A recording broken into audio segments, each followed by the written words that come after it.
Okay, இன்றைக்கி இந்த tutorial சீரியஸில் என்ன பார்க்க போகிறோன்னா, கிட்டப்னா என்ன, கிட்னா என்ன, வெர்ஷன் கண்ட்ரோல் சிஸ்டம்ஸ்னால் என்ன, அது எப்படி நம்ம சாஃப்ட்வேர் இண்டஸ்ட்ரியில் யூஸ் பண்ணுறாங்க அப்படிங்கிறதெல்லாம் பார்க்குறோம்.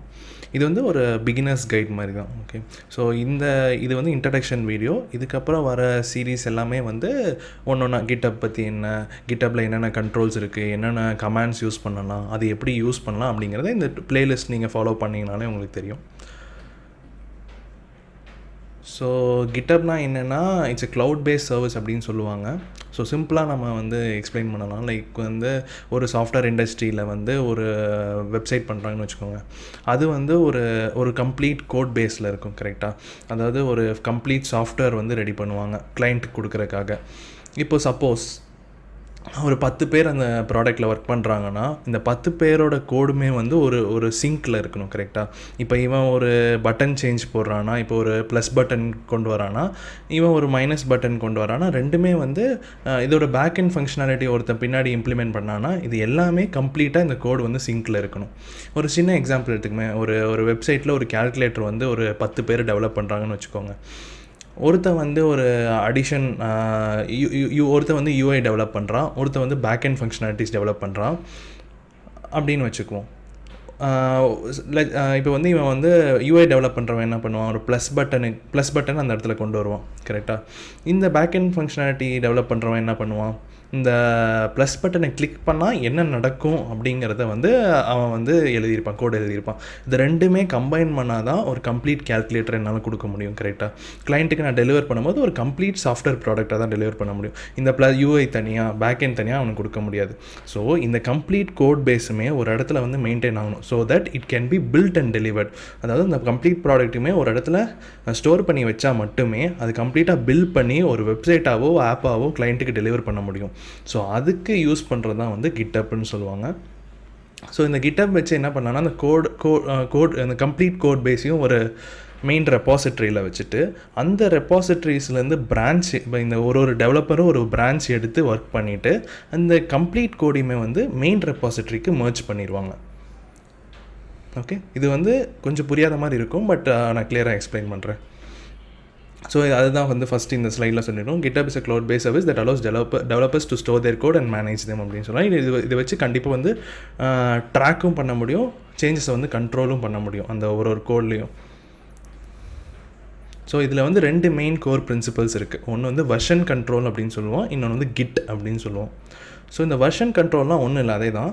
இப்போ வந்து ஒரு சாஃப்ட்வேர் ப்ராடக்ட் இருக்குது. அந்த சாஃப்ட்வேர் ப்ராடக்ட்டுக்கு நான் வந்து ஒரு சிஸ்டம் ரெடி பண்ணணும். கரெக்டாக, அந்த சாஃப்ட்வேர் ப்ராடக்டை மெயின்டைன் பண்ணுறதுக்காக இப்போ இப்போ ஒரு டெவலப்பர் வந்து ஏதோ ஒரு தப்பான கோட் பண்ணிட்டான்னு வச்சுக்கோ, அந்த தப்பான கோடு வந்து கிளைண்ட்டுக்கு டெலிவர் பண்ணக்கூடாது. கரெக்டாக, ஸோ அந்த மாதிரி ஒரு பிரச்சனையிலலாம் தவிர்க்கிறதுக்கு யூஸ் பண்ணுறது தான் வெர்ஷன் கண்ட்ரோலிங் சிஸ்டம் அப்படின்னு சொல்லுவோம். It helps the developers to track, control, maintain, manage the changes taking place to a software projects code. Okay, so இது எதுக்கு வேணும் அப்படிங்கிறத கிளியராக சொல்லிடுறேன். இப்போ ஒரு ப்ராடக்ட், ஒரு வெப்சைட் இல்லை ஆப் வந்து கிளைண்ட்டுக்காக டெலிவர் பண்ணுறீங்க, ஐ மீன் டெவலப் பண்ணுறீங்க. அந்த ப்ராடக்டை வந்து கிளைண்ட்டுக்கு டெலிவர் பண்ணிட்டீங்க. ஓகே, வெல் அண்ட் குட், அது முடிஞ்சிச்சு. அடுத்து என்ன பண்ணுறீங்கன்னா, அந்த கிளைண்ட் என்ன நினச்சா, எனக்கு இந்த ஃபங்க்ஷனாலிட்டிஸ்லாம் பிடிக்கல அப்படின்னு சொல்லிட்டு திரும்பி என்கிட்டயே ப்ராடக்ட் அனுப்பிடுறோம். ஓகே, எனக்கு புது ஃபங்க்ஷனாலிட்டிஸ் வேணும், இல்லை மைனர் சேஞ்சஸ் எதாவது சொல்கிறான்னு வச்சுக்கோங்க. அந்த ப்ராடக்ட்டில் ஒரு வெப்சைட்டில் ஒரு லாகின் ஃபங்க்ஷனாலிட்டி கொண்டு வரணும், இல்லைனா வந்து ஒரு கேல்குலேட்டரில் இன்னொரு சயின்டிஃபிக் கேல்குலேட்டர் ஆட் பண்ணுங்கள், இல்லை வந்து ப்ளஸ் பட்டனை கிளிக் பண்ணால் மைனஸ் நடக்கிற அந்த மாதிரி ஏதோ ஒரு சின்ன சேஞ்ச் ஏதோ அவன் கேட்குறான்னு வச்சுக்கோங்க. அந்த கிளைண்ட் வந்து அந்த ப்ராடக்ட் ரிட்டர்ன் பண்ணதுக்கப்புறம், பட் கிளைண்ட் என்ன சொல்லிடுறான், எனக்கு வந்து நான் உனக்கு 1 மாதம்லாம் தரமாட்டேன், உனக்கு வந்து 15 நாள் தான் தருவேன், 10 நாள்லாம் உனக்கு கொடுக்க மாட்டேன், 5 நாள் தான் கொடுப்பேன் அப்படின்னு சொல்லிடுறான். ஓகே, ஸோ இப்போ உங்கள்கிட்ட ஷார்ட்டேஜ் ஆஃப் டைம் வந்துடுது. கரெக்டாக, ஒரு 5 days தான் இருக்குது, 10 நாளைக்கு பதிலாக 5 days தான் இருக்குது, 5 daysக்குள்ளே முடிக்கணும். அப்போது ஒரு சாஃப்ட்வேர் டெவலப்பர்னால் அந்த ப்ராடக்டை 10 நாளில் முடிக்க முடியும்னா, 2 சாஃப்ட்வேர் டெவலப்பர்னால் 5 நாளில் முடிக்க முடியும். கரெக்டாக, அதுதான் வந்து நார்மல் கேல்குலேஷன்.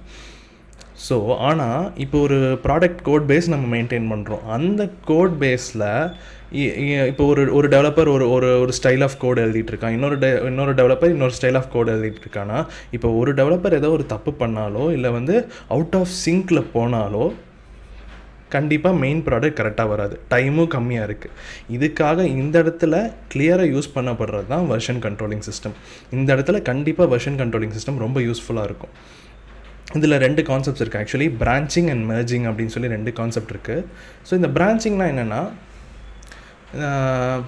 இந்த மெயின் நான் சொன்னேன்ல மெயின் கோட்னு ஒன்று இருக்குன்னு சொன்னேன்ல, இந்த மெயின் கோடை வந்து நான் மெயின் ரெப்பாசிட்ரி அப்படின்னு சொல்லுவேன். ஓகே, அதுக்கப்புறம் இந்த 2 டெவலப்பர் மட்டும் அந்த கோடில் ஒர்க் பண்ணுறாங்கன்னு வச்சுக்கோங்களேன். இந்த ஃபஸ்ட்டு டெவலப்பர் என்ன பண்ணுவான், அந்த மெயின் கோட்லேருந்து ஒரு பிரான்ச் எடுத்துக்குவான். பிரான்ச்சிங்னா என்னென்னா, அந்த மெயின் கோடை ஒரு காப்பி எடுத்து வச்சுக்கிற மாதிரி. அந்த காப்பி வந்து அவன் லோக்கல் சிஸ்டம்லேயும் இருக்கும், ரிமோட் சிஸ்டம்லேயும் இருக்கும். இன்னொரு டெவலப்பர் என்ன பண்ணுவான், அதே மெயின் கோடை இன்னொரு காப்பி எடுத்து வச்சுக்குவான். ஸோ இந்த ஃபஸ்ட்டு டெவலப்பர் என்ன பண்ணுவான், அவன் சேஞ்சஸ் எல்லாம் இந்த மெயின் கோடில் போடுவான், அந்த காப்பி எடுத்து வச்சுக்க பிரான்ச் கோடில் போடுவான், அவனோட பிரான்ச் கோடில் போடுவான். அதே மாதிரி வந்து இன்னொரு டெவலப்பர் வந்து என்ன பண்ணுவான்னா அவனோட பிரான்ச் கோடில் போடுவான். ஸோ சேஞ்சஸ்லாம் அவன் பண்ணதெல்லாம் சேஞ்ச் பண்ணி விட்டுட்டு அப்புறம் என்ன பண்ணுவான்னா, இந்த சேஞ்சஸ்லாம் அவனோட பிரான்ச்சில் பண்ணிவிட்டு பிஆர் ரைஸ் பண்ணுவான், மெயின் பிரான்ச்சுக்கு பிஆர் ரைஸ் பண்ணுவான். அதே மாதிரி செகண்ட் டெவலப்பர் என்ன பண்ணுவான், அதே அவனோட சேஞ்சஸ்லாம் பண்ணிவிட்டு மெயின் கோடுக்கு பிஆர் ரைஸ் பண்ணுவான். பிஆர்னால் என்னென்னா புல் ரிக்வெஸ்ட், இந்த சேஞ்சஸ்லாம் நான் பண்ணியிருக்கேன், மெயின் கோடு பார்த்துக்கோ அப்படிங்கிற மாதிரி. இந்த மெயின் கோடை இந்த பிஆர் ரைஸ் பண்ணோன்னு என்ன பண்ணுவாங்கன்னா, அந்த மெயின் டெவலப்பர் இருக்கான்ல, மெயின் டெவலப்பர் கீழே தான் இந்த 2 டெவலப்பரும் வேலை செஞ்சுட்ருக்காங்க. ஸோ இந்த மெயின் டெவலப்பர் என்ன பண்ணுவான், ஓகே இந்த பிஆர் ரைஸ் பண்ணியிருக்கான், இந்த கோடெல்லாம் செக் பண்ணிவிட்டு கரெக்டாக இருந்தால் மர்ஜ் பண்ணிக்குவான்.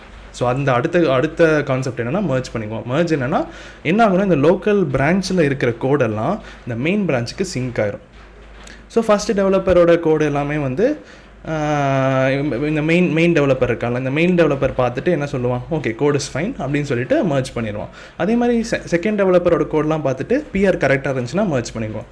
லெட் சப்போஸ் அந்த இப்போ பிஆர் ரைஸ் பண்ணோன்னா இப்போ ஒரு தப்பு ஏதாச்சும் இருக்குதுன்னு வச்சுக்கோங்களேன். இப்போ ஏதாவது தப்பாக இருக்குது அப்படின்னு தெரிஞ்சிச்சுன்னா என்ன பண்ணுவான்னா, இந்த பிஆரை அப்ரூவ் பண்ண மாட்டான். ஸோ என்ன ஆகுனா, இந்த மெயின் கோடில் வந்து இந்த செகண்ட் டெவலப்பரோட கோடு வந்து போகாது. அன்அப்ரூவ்டு பிஆர் அப்படின்னு சொல்லுவாங்க. அன்அப்ரூவ்ட் பிஆர்ஸ் வந்து எப்போவுமே மர்ஜ் பண்ண முடியாது. ஸோ இப்போ எல்லா சேஞ்சஸும் முடிஞ்சிச்சு, எல்லாம் கரெக்ட் பண்ணியாச்சு அப்படின்னா வந்து இந்த மெயின் கோடில் மெயின் பிரான்ச்சுன்னு சொல்கிறோம்ல, மெயின் அப்படின்னு சொல்லுவோம், இல்லை மாஸ்டர் அப்படின்னு சொல்லுவோம், அதில் மர்ஜ் பண்ணிவிட்டு இந்த மர்ஜ் பண்ண மெயின் கோட் இருக்குல்ல, மாஸ்டர் கோட், அந்த கோட் பேஸ் என்ன ஆகுனா பில்ட் பண்ணி அதுதான் கிளைண்ட்டுக்கு போகும். ஸோ இந்த மாதிரி இது வந்து 2 டெவலப்பர் வச்சு நான் சினாரியோ சொல்லியிருக்கேன். இந்த மாதிரி 10-15 டெவலப்பர் ஒர்க் பண்ணுவாங்கல்ல, 1000 டெவலப்பர்ஸ் கூட அந்த ஒரு ப்ராடக்ட்டில் ஒர்க் பண்ணுவாங்க கரெக்டாக. இது எல்லாமே ட்ராக் பண்ணுறதுக்கு ஐடி என்விரான்மெண்ட்டில் யூஸ் பண்ணுற ஒரு வெர்ஷன் கண்ட்ரோல் சிஸ்டம் தான் கிட். ஸோ இதில் இப்போ வந்து அடுத்தது ஃபஸ்ட்டு வந்து வெர்ஷன் கண்ட்ரோல் சிஸ்டம் அப்படின்னா என்னென்னு பார்த்தோம். இப்போ வந்து கிட்னா என்னென்னு பார்ப்போம். ஓகே, இந்த வெர்ஷன் கண்ட்ரோல் சிஸ்டம்னா என்ன, இந்த கோடை ட்ராக் பண்ணுறதுக்கு ட்ராக் பண்ணுற இது கான்செப்ட் தான் வெர்ஷன் கண்ட்ரோல் சிஸ்டம் கரெக்டாக. இதுக்கு ஒரு சாஃப்ட்வேரோ இல்லை ஒரு டூல் வேணும், அதுதான் வந்து kit. Git is an open source version control system that was created by Linus Torvalds in 2005 அப்படின்னு சொல்லுவோம். அவன் அந்த லினஸ் ட்ரோவால்ஸ் தான் வந்து 2005 வந்து கிட்டுன்னு ஒன்று கண்டுபிடிச்சான். ஓகே, இந்த கிட்டை வச்சு நம்ம வந்து கோடை வந்து ட்ராக் பண்ணிக்கலாம். இப்போ வந்து எனக்கு ஏதோ ஒரு கோடு வேணாம், இல்லை பேக் ட்ராக் பண்ணணும் அப்படின்னா ஐ கேன் ஜஸ்ட் ரிவர்ட் த கோடை ரிவர்ட் பண்ணிவிட்டு நான் வந்து ப்ரீவியஸ் கோடுக்கு போய்க்கலாம். ஸோ இதனால் என்ன பண்ண முடியும்னா, தேவையில்லாத கோடு இல்லை தேவையில்லாத ஃபங்க்ஷனட்டை ஈஸியாக டிலீட் பண்ணிட்டு போயிடலாம். ஓகே, இப்போ வந்து நான் இப்போ ஒரு ப்ளஸ் பட்டன் இருக்குது, அதுக்கு நான் கோடு எழுதியிருக்கேன், அடிஷன் பண்ணும் 5 + 3ன்னு கொடுத்தா 8ன்னு கொடுக்குன்னு வச்சுக்கோங்களேன். அந்த மாதிரி நான் கோடு எழுதியிருக்கேன்னா இப்போது நடுவில் வந்து நான் என்ன பண்ணுறேன், இன்னொரு சேஞ்ச் போட்டிருக்கேன். இந்த 5 + 3 வந்து எப்படி மாறிடுச்சுன்னா 5 - 3 மாறிடுச்சு, சப்ஸ்ட்ராக்ஷனாக மாறிடுச்சு. இப்போ ப்ளஸ் பட்டன் கிளிக் பண்ணால் சப்ராக்ஷன் நடக்கிற மாதிரியாக நடந்துருச்சு. ஸோ அது தப்பு தானே. ஸோ இது பார்த்துட்டு ஒரு டெவலப்பர் பார்த்துட்டு இது தப்பு அப்படின்னு சொல்லி ரிவர்ட் கூட பண்ணிக்கலாம் கோடை. ஸ்டாக் ஓவர்ஃப்ளோ இன்சைட்ஸ் இருக்குது, அதில் வந்து என்ன சொல்கிறாங்கன்னா 82% ஆஃப் த டெவலப்பர்ஸ் வந்து யூஸ் GitHub அப்படின்னு சொல்கிறாங்க. ஸோ இது வந்து ஒரு ட்ரஸ்டட் டூல் மாதிரின்னு வச்சுக்கோங்களேன். ஓகே, இந்த டுட்டோரியல் சீரீஸில் வந்து கிட்டப்னா என்னென்னு இப்போ கிட்டப்னா என்னென்னு இன்ட்ரடக்ஷன் பார்த்துட்டோம். அடுத்து வந்து கிட்டப்பில் என்னென்ன கமாண்ட்ஸ் இருக்குது, என்னென்ன கமாண்ட்ஸை யூஸ் பண்ணிக்கலாம், எப்படி யூஸ் பண்ணுறது அப்படிங்கிறத நம்ம கற்றுக்குவோம். இந்த பிளேலிஸ்ட் அப்படியே சப்ஸ்கிரைப் பண்ணிக்கோங்க, அப்படி சேனலுக்கும் சப்ஸ்கிரைப் பண்ணிக்கோங்க, like and comment the video. Thanks. And ப்ரோகோ டிரைவர்னு ஒரு வெப்சைட் க்ரியேட் பண்ணியிருக்கேன். அது கம்ப்ளீட்டாக இங்கிலீஷில் இருக்கும். நீங்கள் வந்து அதில் விசிட் பண்ணி பார்த்து கூட நீங்கள் படிச்சுக்கலாம் ஏதாவது வேணும்னா. ஓகே, சேனல் அப்படியே சப்ஸ்கிரைப் பண்ணியிருக்கோங்க. அண்ட் இந்த GitHub வந்து ஒரு பிளேலிஸ்ட்டில் போட போகிறேன். அந்த பிளேலிஸ்ட் ஃபுல்லாகவே ஒன்றா படிச்சுட்டே வந்தீங்கன்னா GitHub ஃபுல்லாகவே படிச்சிடலாம். ஏன் வந்து கம்ப்ளீட் வீடியோவாக போடல அப்படின்னா வந்து ஒரு கம்ப்ளீட் வீடியோ 1 hour வீடியோ போட்டுட்டேன் அப்படின்னா வந்து அதில் புதுசாக எதாவது இருந்தால் ஆட் பண்ண முடியாது. பட் பிளேலிஸ்ட்டாக இருந்தால் நான் ஆட் பண்ணிக்கலாம். அதனால தான் கம்ப்ளீட் வீடியோவாக போடல. And thank you.